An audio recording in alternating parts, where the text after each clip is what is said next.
하나님 말씀 마가복음 14장 32절부터 42절까지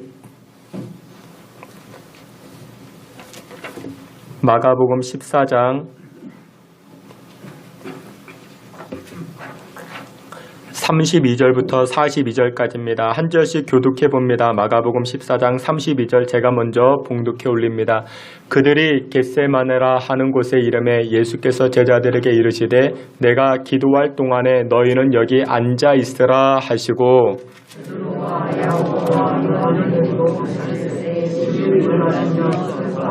말씀하시되 내 마음이 심히 고민하여 죽게 되었으니 너희는 여기 머물러 깨어 있으라 하시고 조금 나아가서 땅에 엎드려 들 수 있는 대로 이들과 자기에게서 지나가기를 원하여 이르시되 아빠 아버지여 아버지께는 모든 것이 가능하오니 이 잔을 내게서 옮기시옵소서. 그러나 나의 원대로 마시옵고 아버지의 원대로 하옵소서 하시고 돌아오다가 저희들이 자는 것을 보시고 그들에게 말씀하시되 시몬아 자느냐 내가 한 시간도 깨어 있을 수 없다며 시험에 들지 않게 깨어있어 기도하라. 마음에는 원이로되 육신이 약하도다 하시고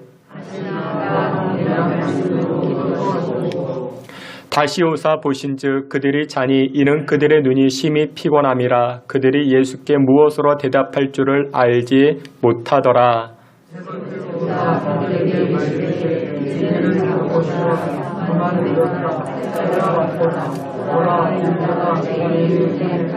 다 함께 봅니다. 일어나라 함께 가자. 보라 나를 파는 자가 가까이 왔느니라. 아멘. 이 시간 우리 임마누엘 찬양대를 통해서 하나님 찬양하도록 하겠습니다.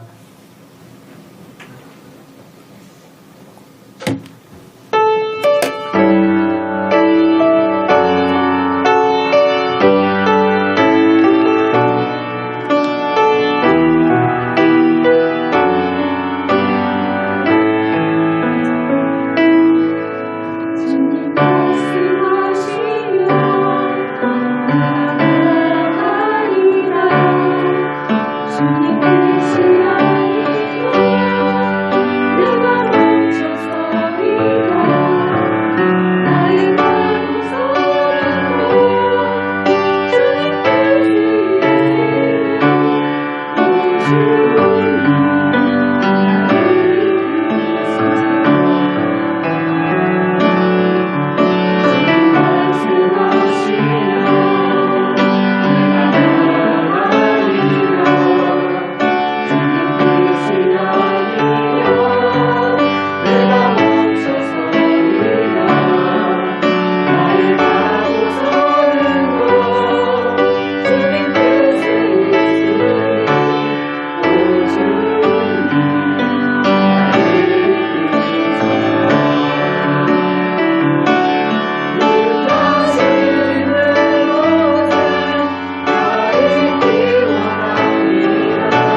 아멘. 함께 기도합니다. 하나님 아버지, 우리의 삶을 주관하시고 특별히 생명의 말씀으로 인도하여 주시니 감사를 드립니다. 이 시간 하나님의 말씀을 들을 때에 마음의 문이 또한 영적인 귀가 영적인 눈이 열려지게 하사 주의 음성 듣게 하시고 그로 인하여 소망의 삶, 생명의 삶을 살아갈 수 있게 주님 복나려 주시옵소서. 예수 그리스도의 이름으로 기도하옵나이다. 아멘. 우리 오늘은 마가복음 14장 32절부터 42절 말씀을 통해서 시험에 들지 않게 라는 제목을 가지고 주의 은혜 나누고자 합니다. 이제 겨울이 점차 물러가고 봄이 다가오는 듯합니다. 어제가 경칩이었죠. 동의보감에 따르면은 동면하던 동물은 음력 정오를 기점으로 활동하기 시작하는데 그것이 절기로 경첩이라 말합니다. 여러분들 경칩이라 말합니다. 여러분들 경칩이 되면은 몸에 좋은 음식들을 먹고 또한 이렇게 몸에 건강한 음식들을 먹고 나는데 여러분들 경칩이 되면 몸에 좋은 음식 가운데 한 가지가 고르쇠물이야 합니다. 고르쇠물. 그리고 또 몸에 좋은 음식 하나가 개구리 알이라 합니다. 여러분들 개구리 알, 고르쇠물. 근데 그게 어디 있겠습니까? 어디서 먹을 수 있겠습니까? 여러분들 삼시세끼만 꼬박꼬박 잘 드셔도 건강하게 되는 줄 믿습니다. 무엇보다도 육신의 양식도 중요하지만 영의 양식, 하나님의 말씀을 먹을 때 우리의 영과 육이 더욱더 강건해지게 되는 줄 믿으시길 축원합니다. 여러분들 봄이 되면은 여러 행사를 기획하고 교회가 또한 여러 진로들을 위해서 기도하게 되는데 우리 교회도 앞으로 새가족 훈련, 4주 이제 새가족 훈련을 해야 되고, 기점 한 3월 후반쯤이나 4월쯤이나 하려고, 이렇게 생각을 합니다.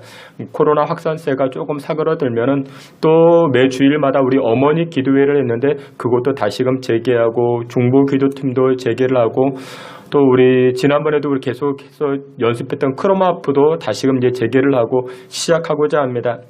무엇보다도 교회는 상반기에 여러 가지 행사들을 기획하지만 그 가운데 한 가지 부활절에 초점을 맞추게 됩니다. 여러분들 잘 아시는 대로 이 부활절은 매년 날짜가 달라집니다. 이유가 무엇이냐? 춘분을 기점으로 이렇게 계산하기 때문에 부활절의 날짜가 달라지는데 금년에는 4월 17일이 부활주일이 됩니다. 그리고 이 부활절을 맞이하기 위해서 사순절이라는 것이 있습니다. 그 사순절이라는 것이 무엇이냐?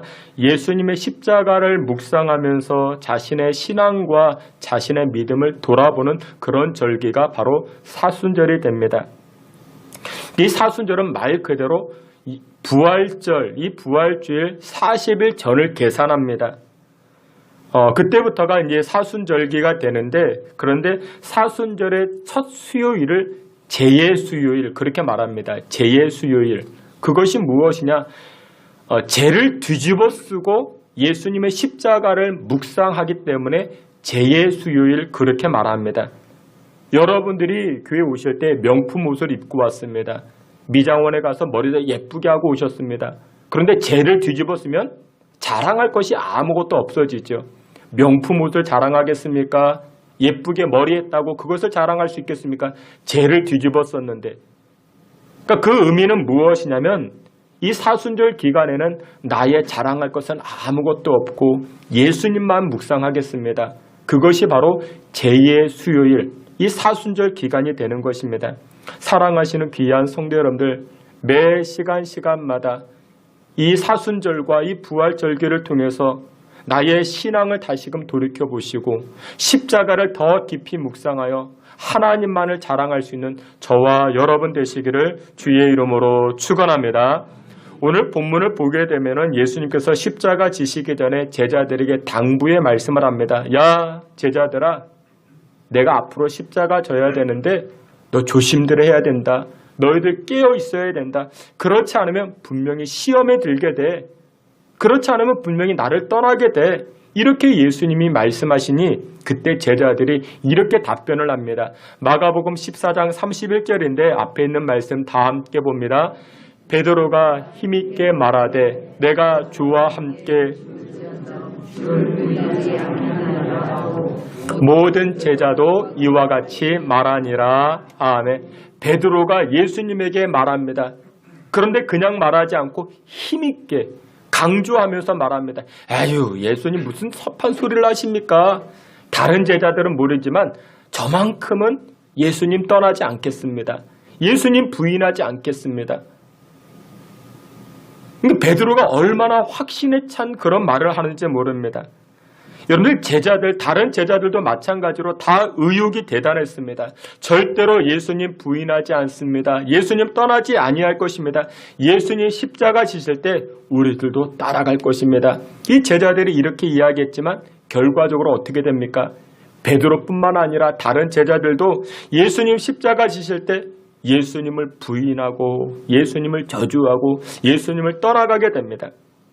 여러분들 여기서 우리가 알 수 있는 것이 무엇이냐면 신앙생활이라는 것은요, 우리만의 의욕으로 우리만의 자신감으로 신앙생활 되는 게 아니더라는 것입니다. 여러분들 의욕이 열매를 거두기 위해서는 반드시 필요한 것이 실력이 필요합니다. 실력이 있어야 열매를 거둘 수 있는 것입니다. 근데 그 실력이 무슨 실력이냐? 진짜 실력이 무엇이냐? 그것이 바로 예수님 말씀하시는데 그것이 바로 기도다 말씀하십니다. 기도 없이는 열매를 거둘 수 없어. 우리 예수님 그렇게 말씀하십니다. 그러면서 제자들에게 가르쳐 주신 것이 바로 오늘 본문 겟세마네 기도인 것입니다. 제자들에게 겟세마네 기도를 가르쳐 주십니다.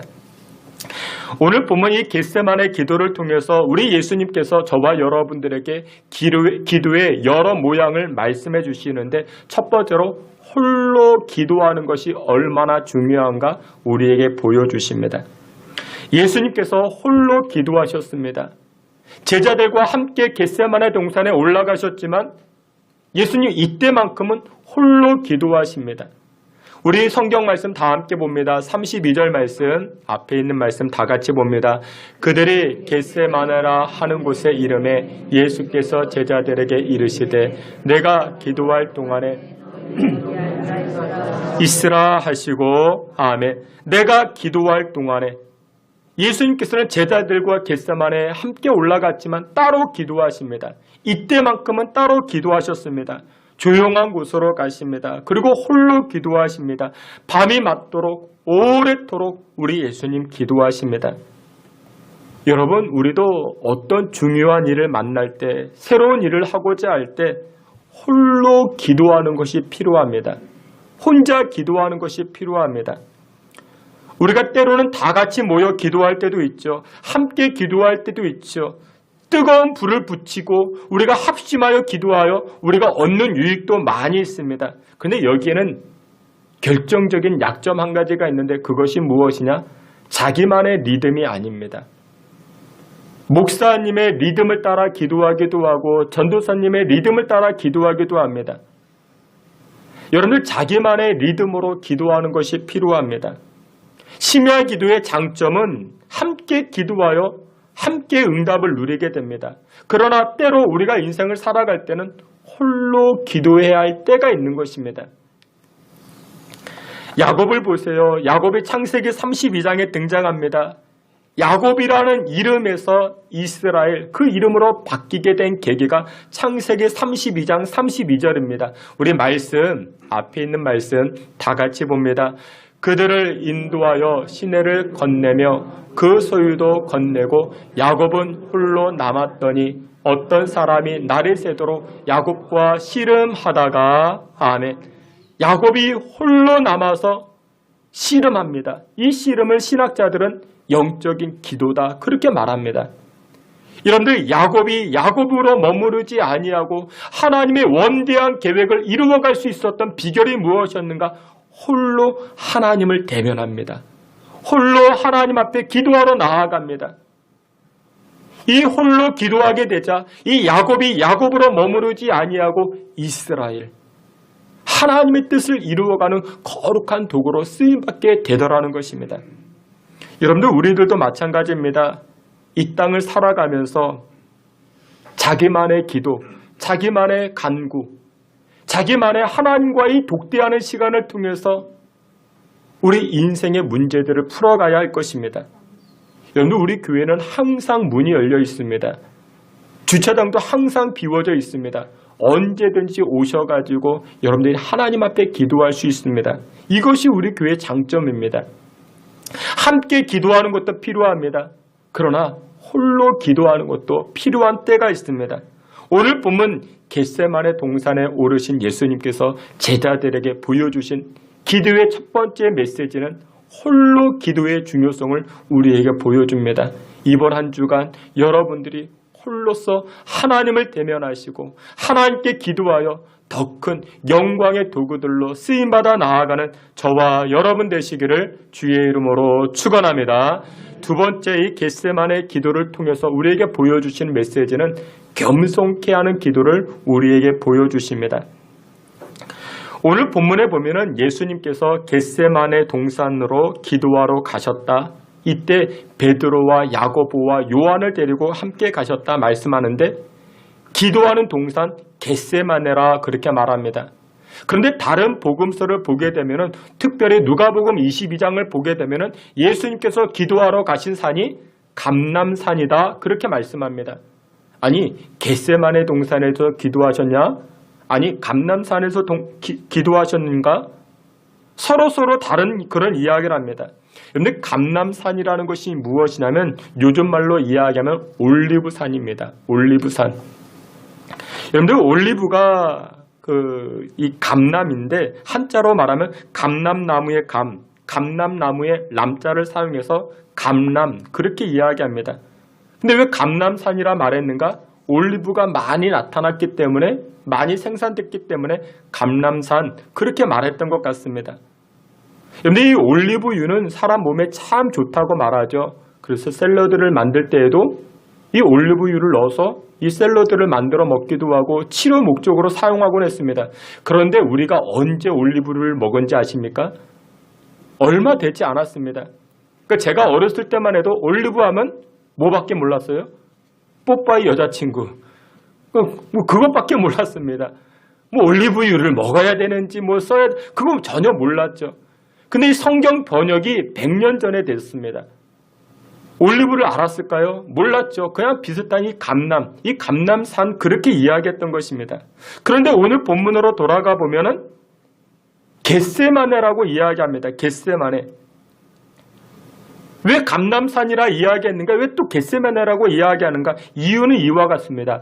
감람산 전체 가운데 올리브를 수확합니다. 수확해서 가공하고 또한 이렇게 여러 용도로 사용하게 됩니다. 기름을 짭니다. 가공을 합니다. 저장을 합니다. 감람산 일부가 기름을 짜는 장소, 그곳이 바로 겟세마네였던 것입니다. 그러니까 이 겟세마네의 뜻이 무엇이냐? 기름 짜는 곳, 그런 뜻이 담겨져 있습니다. 그래서 어떤 분이 여러분들에게 질문하면은 감람산에서 예수님 기도하셨습니까? 겟세마네 동산에서 기도하셨습니까? 물어보면 뭐라고 대답하시면 돼요? 예, 둘 다 똑같습니다. 둘 다 똑같습니다. 라고 이야기하시면 됩니다. 다시 본문으로 돌아가 보면 예수님께서 33절에 그의 제자 베드로, 야고보, 요한을 데리고 기도하러 가셨다 말씀합니다. 그런데 이 베드로, 야고보, 요한의 특징이 무엇이냐? 이들은요, 다른 제자와 달리 한결같이 열정이 남달랐던 제자들입니다. 야고보와 요한의 별명이 무엇이냐? 우리의 아들, 천둥의 아들. 그 얼마나 다혈질인지, 얼마나 그 혈기가 왕성한지, 의욕이 얼마나 앞장서는지. 그래서 이 요한과 야고보를 우리의 아들, 그렇게 별명이 지어졌습니다. 베드로. 여러분들 베드로 잘 알듯이 이 베드로도 의욕이 얼마나 앞섰습니까? 열정이 가득했습니다. 항상 제자들보다 앞장서기를 좋아했습니다. 항상 열정이 앞장섰던 이 베드로가 조금 전에도 예수님 질문에 뭐라고 답한가? 예수님 걱정하지 마십시오. 다른 제자들은 다 예수님을 부인해도 저는 예수님 부인하지 않을 것입니다. 열정이 남달랐고 의욕이 앞장섰습니다. 그런데 여러분들 이 뜨거운 열정은 강점도 있지만 단점도 있습니다. 베드로, 야고보, 요한 이들의 열정은요, 다듬어지지 아니했던 열정입니다. 여러분들 뜨거운 열정, 뜨거운 의욕은요, 다듬어져야 됩니다. 다듬어지지 않는 열정은 뜨겁지만 산불을 일으킵니다. 재산의 손해를 가져다 입히게 됩니다. 겟세마네 동산에서 베드로가 기도 안 하고 잠을 잡니다. 기도해야만이 뜨거운 열정이 다듬어지는데 이때 베드로가 어떻게 합니까? 잠을 잡니다. 다시 말해서 신앙의 훈련이 없었고 말씀 훈련이 없었습니다. 다듬어지지 못했습니다. 그러자 이 베드로가 나중에 어떤 일이 예수님께서 군병이 와서 예수님 잡아가고자 할 때 이 베드로가 어떤 일을 행하게 됩니까? 요한복음 18장 10절을 보게 되면요, 베드로가 칼을 휘두릅니다. 그래서 이 군병의 귀를 내리치게 됩니다. 귀가 잘라졌어요. 군병의 어느 쪽 귀가 잘라졌을까요? 오른쪽일까요? 왼쪽일까요? 이건 모르시죠? 요한복음 18장 10절에 기록합니다. 어느 쪽 귀라고? 오른쪽 귀래요. 군병의 오른쪽 귀가 잘라졌더라. 그렇게 말씀합니다. 그러면 생각해 보세요. 저와 여러분들이 마주보고 있죠. 여러분들이 베드로가 하면 제가 베드로예요. 여러분들이 군병이에요. 제가 칼을 휘둘렀어요. 저는 오른손잡이입니다. 그러면 어느 쪽 귀가 잘라져야 됩니까? 여러분들의 왼쪽 귀가 잘라져야 되죠. 그렇죠? 오른쪽을 하려면 좀 어렵잖아요. 그렇죠? 어렵죠. 근데 요한복음 18장에서는 이 군병의 오른쪽 귀가 잘라졌더라 말합니다. 그러면 이 베드로가 왼손잡이였을까요? 아니요. 유대인들은요, 왼손을 부정하게 생각했습니다. 그래서 태어나면서부터 왼손잡이면 억지로라도 오른손잡이로 바꿔버립니다. 베드로는요, 오른손으로 칼을 들었습니다. 근데 이 군병의 오른쪽 귀가 잘라졌다라는 것은 그만큼 무서웠다라는 거예요. 그만큼 두려워서 아무렇게나 휘둘렀다라는 것이죠. 그래서 예수님이 어떻게 하십니까? 최초로 성형수술을 해줍니다. 땅에 떨어진 귀를 잡아다가 이렇게 이 군병의 귀 다시 붙여줍니다. 예수님 치료해 주십니다. 여러분, 베드로가 기도할 때 기도하지 아니하니까 어떤 일을 벌입니까? 사람을 해치고 예수님 앞길을 가로막게 됩니다. 오늘 본문의 내용이 그런 것입니다. 갑자기 군병들이 들이닥치자 예수님을 잡아가려고 하자 이 베드로가 졸지에 칼을 휘둘러 버리게 된 것입니다. 여러분들, 우리가 가끔 그런 표현을 사용하죠. 졸지에 그렇게 됐다. 근데 이 졸지라는 것은 한자입니다. 한자인데 갑자기 졸에 땅짓자. 해석은 이와 같습니다. 뜻밖의 갑작스러운 판국. 이것이 해석입니다. 뜻밖의 갑작스러운 일들을 만나게 되는 것. 여러분들, 베드로는 뜨거운 열정의 사람이었죠. 하지만 기도로 그 열정을 다스리지 아니하니까 졸지라는 형세가 등장했을 때 자기도 모르게 이 베드로는 칼을 휘두르게 된 것입니다.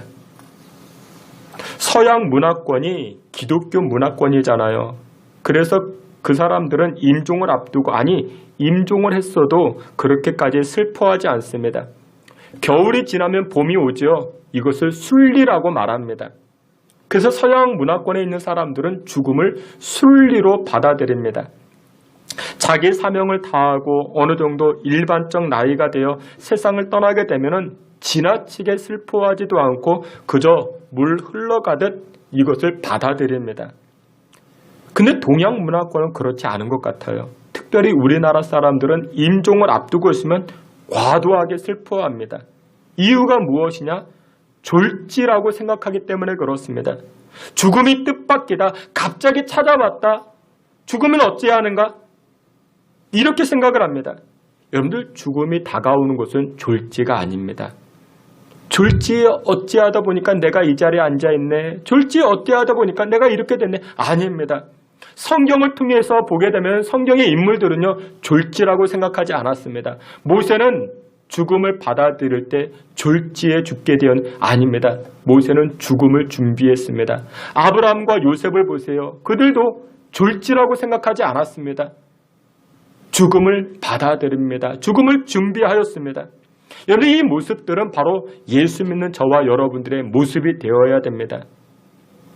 근데 우리가 준비하지 않으면 어떤 인생 살게 됩니까? 졸지의 인생을 살게 됩니다. 뜻밖의 갑자기. 그래서 여러분들, 준비를 잘하는 비결이 무엇이냐? 기도만큼 좋은 것은 없습니다.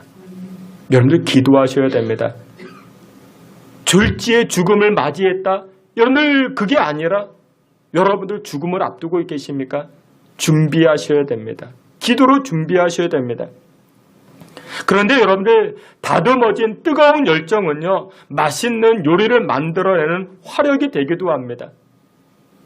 다듬어진 열정은요, 추위를 물러가게 하는 따뜻한 온기로 변화가 되기도 합니다. 그래서 갈라디아서 5장 22절에는 성령의 9가지 열매를 말씀하시면서 마지막을 강조합니다. 그 마지막이 무엇입니까? 바로 절제이죠. 다듬어져야 된다 말합니다. 여러분들 다듬어지지 아니한 열정, 다듬어지지 아니한 의욕은요, 큰 문제를 일으키게 됩니다. 산불을 일으키게 됩니다. 근데 결국 오늘 본문에 등장하는 이 베드로, 야고보, 요한이요, 예수님의 훈련을 받습니다. 기도의 훈련을 받고 그들이 가지고 있었던 열정과 의욕이요, 이제 다듬어지기 시작합니다. 기도로 다듬어지니까 그들의 열정, 그들의 의욕이 어떻게 쓰임받게 되는가? 오늘 본문에 등장하는 이 야고보는요, 예수님의 12명의 제자 가운데 첫 번째, 최초의 순교자로 하나님의 영광을 드러내게 됩니다. 그리고 오늘 본문에 등장하는 이 요한은요, 불같은 다혈질 성격의 사람이었지만 이 요한은 사랑의 사도로 불려지기 시작합니다. 여러분들, 우리의 의욕, 우리의 뜨거운 열정, 우리의 자신만만한 것들, 이런 것들이 기도로 다듬어지지 아니하면요, 그 인생은 결국 허망하게 됩니다. 결국 그 세월을 낭비하게 됩니다. 어떤 사람이 가족관계에 대해서 자신만만해하는 사람이 있습니다. 얼마 전에 어느 정치인이 그렇게 이야기를 합니다. 가정 하나 컨트롤하지 못하면서, 자녀 하나 컨트롤하지 못하면서 어떻게 국정을 운영할 수 있겠느냐, 그렇게 큰 소리 뻥뻥 쳤습니다. 근데 얼마 지나지 않아서 자기 자녀가 사고를 쳤습니다. 그것도 한 번도 아니고 몇 번이나 사고를 쳤습니다. 제가 TV를 보면서요, 어떻게 사람이 저렇게 자신만만해 할 수 있을까? 여러분, 자신만만하게 이야기하는 사람들은 대부분이 결국 얼마 지나지 않아서 다 넘어집니다. 다 문제가 발생되어집니다. 어떤 사람은 건강을 자신합니다. 나같이 식이요법을 잘하고, 나같이 이렇게 태어나면서부터 뼈대가 굵은, 나같이 이렇게 잔병치레 없는 사람. 그런데 또 전혀 뜻밖의 어떤 질병을 통해서 넘어지게 됩니다. 여러분들, 우리가 가지고 있는 열정, 우리가 가지고 있는 의욕, 우리가 가지고 있는 그 모든 것들은 다 기도로 다듬어져야 됩니다. 사랑하시는 귀한 성도 여러분들, 여러분들이 가지고 있는 자신만만해하는 것들 모두가 기도로 다듬어져서 하나님의 거룩한 도구로, 의의 도구로 쓰임받아 나아가는 저와 여러분 되시기를 주의 이름으로 축원합니다. 마지막 세 번째로 우리 예수님께서 제자들에게 가르쳐 주신 기도는 깊은 고민 앞에서도 기도하라, 우리 예수님 가르쳐 주고 계십니다. 오늘 본문 말씀 우리 함께 봅니다. 우리 앞에 있는 말씀 마가복음 14장 34절 다 함께 봅니다. 말씀하시되 내 마음이 깨어 있으라 하시고, 아멘. 예수님께서 십자가를 지시기 전에 겟세마네 동산으로 올라가십니다. 그곳에서 기도하십니다. 근데 예수님께서 제자들에게 자신의 지금 마음의 형편, 마음의 처지를 솔직하게 말씀합니다. 야, 내 마음이 지금 죽을 것 같아. 나 지금 고민이 엄청 많아.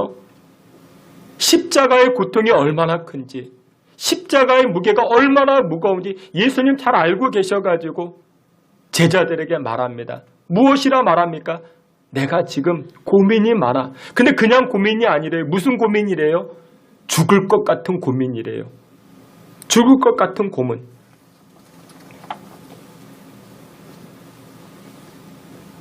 여러분들, 이 죽을 것 같은 고민 앞에서 우리가 기도하게 되면요, 우리 하나님께서 그 고민을 들어주십니다.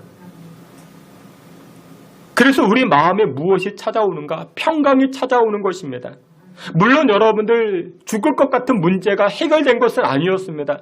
하지만 예수님께서 하나님 앞에 기도하니 하나님 아버지, 나의 뜻은 십자가에서 벗어나는 것인데 나의 뜻대로 마시고 아버지의 뜻대로 되기를 원하나이다. 이렇게 고백을 하시고 마음의 평강을 찾으십니다. 문제에서 해방된 것은 아니었지요.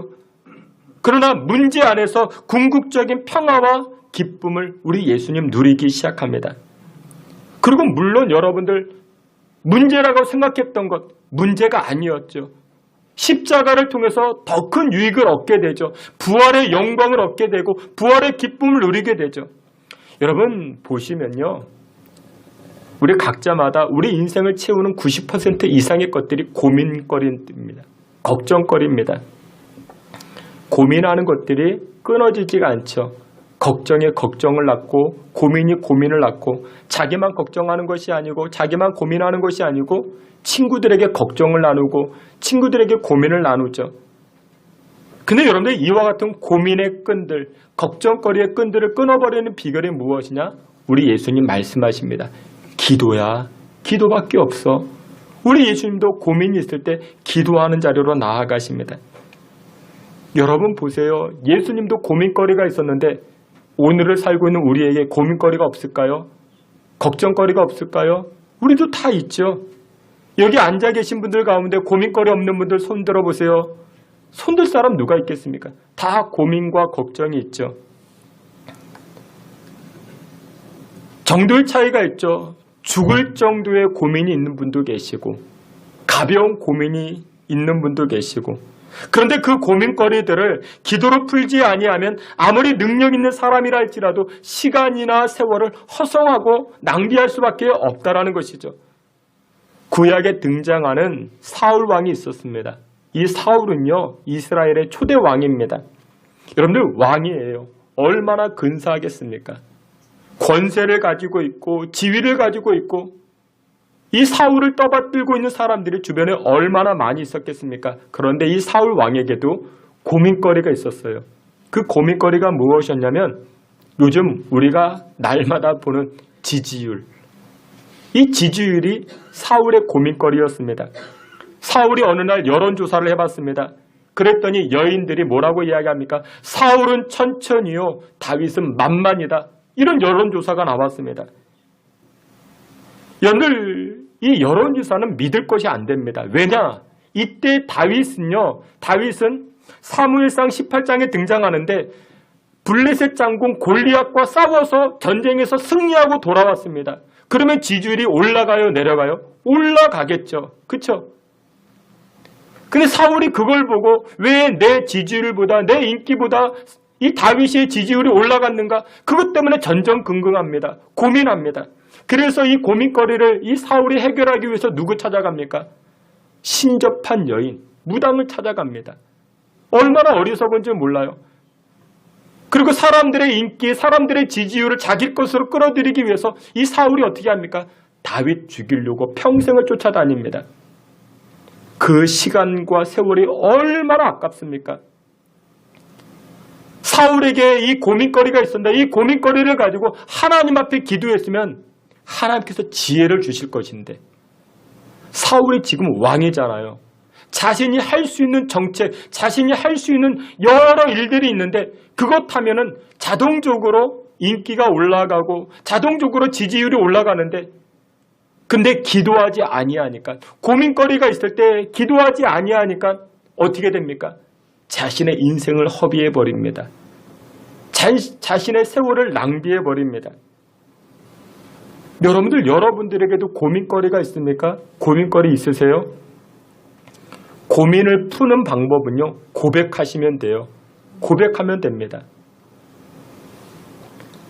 고민하는 문제를 상대방에게 고백하면요, 그 순간부터 그 고민거리는 나의 고민이 아니고 상대방의 고민이 됩니다. 어느 날 지난주에 TV를 보면서 이렇게 소파에 앉아있는 저희 집사람이 대뜸 이런 이야기를, 양말에 구멍이 났네. 양말에 구멍이 났네. 뜬금없이 고백을 하는 거예요. 양말에 구멍이 났네. 그러면 그 남편 된 저로서는 어떻게 됩니까? 그 고민거리가 저의 고민거리가 되는 거예요. 그래서 제가 어떻게 해결해 줬을까요? 빨간 양말, 흰 양말, 짧은 양말, 긴 양말 제가 사다 줘야 되겠지만 제가 꼬매줬죠. 우리 아이들이 고민거리를 저는 사다 줬겠지만 전략해야죠. 그런데 우리의 고민거리를 아빠, 아버지에게, 오늘 본문에도 말씀하시잖아요. 아빠, 아버지에게 우리 고민거리를 고백하면 어떻게 돼요? 그 고민은 나의 고민이 아니라 누구의 고민이 돼요? 아빠, 아버지의 고민이 되죠. 그리고 아빠, 아버지께서 해결해 주십니다. 하나님께서 해결해 주세요. 여러분들에게도 고민거리가 있습니까? 죽을 것 같은 고민거리, 정말 못 살 것 같은 고민거리, 고백하면 그 고민거리는 하나님의 문제가 됩니다. 우리의 아버지의 문제가 되는 것입니다. 여러분들에게 기도의 고민이 있다면, 여러분들의 인생의 고민이 있다면 기도의 자리로 나아가시면 됩니다. 새벽 자리에 나오십시오. 심야 기도의 자리에 나아가십시오. 그리고 고민거리들을 고백하십시오. 하나님께 고백하세요. 그러면 여러분들의 인생의 고민이 하나님의 것이 되고 하나님께서 길을 여시고 문을 여시고 은혜의 길로 주장해 주시는 줄 믿으시길 바랍니다. 말씀의 글로는 맺도록 하겠습니다. 많은 사람이 모여 함께하는 합심 기도도 능력이 있지요. 하지만 때로 하나님께서는 우리로 하여금 홀로 기도하시기를 원하십니다. 1시간 기도하실 것을 말씀하십니다. 뜨거운 열정이 있으십니까? 의욕이 있으십니까? 자신만만해하는 것들이 있습니까? 그것보다 더 중요한 것은 기도로 다듬어 가셔야 됩니다. 기도로 다듬어지지 아니하면 그 뜨거운 열정이 산불을 일으킵니다. 화상을 입히게 합니다. 손해를 끼치게 됩니다. 그리고 깊은 고민거리 하나님 앞에 고백하시면 우리 인생의 고민거리가 하나님의 것이 됩니다. 하나님이 해결해 주십니다. 인생의 여러 가지 문제 앞에서 여러분들 시험 들지 않도록 미리미리 기도하여 하나님의 영광의 도구로 쓰임받는 저와 여러분 되시기를 주님의 이름으로 축원합니다. 아멘. 하나님, 기도로 준비하게 하사 시험 들지 않게 하시고 인생을 허송세월하지 아니하게 우리를 붙잡아 주시옵소서. 하나님의 거룩한 도구들로 쓰임받아 나아가는 우리 신성교회와 온 성도들 되게 해 주시옵소서. 예수님의 이름으로 기도하옵나이다. 아멘.